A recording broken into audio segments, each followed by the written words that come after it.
Hey JupyterX users! In this video, we're going to explore the SellKit Pro's product filter widget. This widget is part of the SellKit Pro plugin, which comes bundled with JupyterX at no extra cost. SellKit and SellKit Pro are Artbees plugins, and they're fully integrated with the JupyterX theme to give your shop pages more power and flexibility.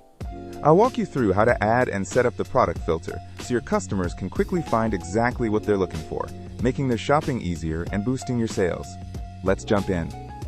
Let's go ahead and drag the product filter element from the left sidebar right into our content area. Alright, so by default, the product filter style is horizontal, but since I've added the product filter to my shop page's sidebar, I'm going to change it to vertical instead.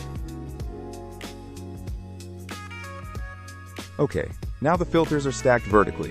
This setup can be especially useful when you've got many filter options and want to maximize horizontal space. Let's check out this widget in action and give it some more customization. I'm going to kick things off by selecting the 5-star products filter.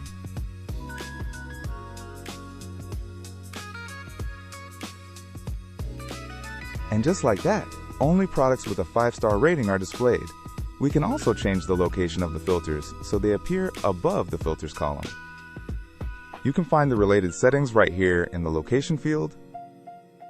For now, I'll set the location filter to top of filters, just to show you how it looks. We will switch it back later. Checking out the results. And just like that, you'll notice the 4 and up filter now appears right at the top of your filters column.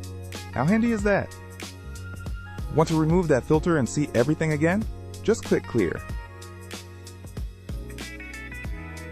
And just like that, the rating filter's gone and we're seeing all our products again. Super simple. Okay, let's revert that to the original spot.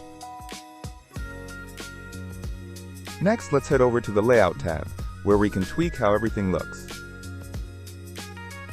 Here, we can add, remove, or reorder filter selectors, giving us full control over how our product filters are displayed.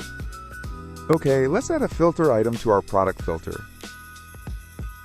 Now that we've added the filter item, let's move on to the next step. We can change the type of our new filter item here. I'm going to select On Sale. This will display all the discounted items on your page.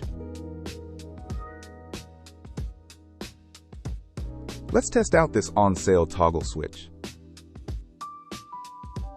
Looking to get even more precise?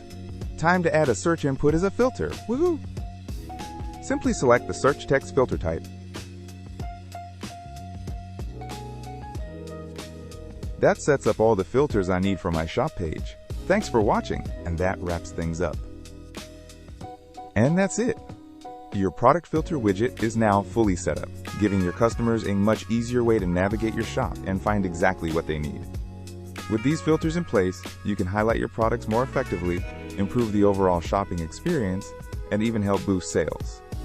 Take some time to explore all the options, experiment with different filter types, and see how they work for your store.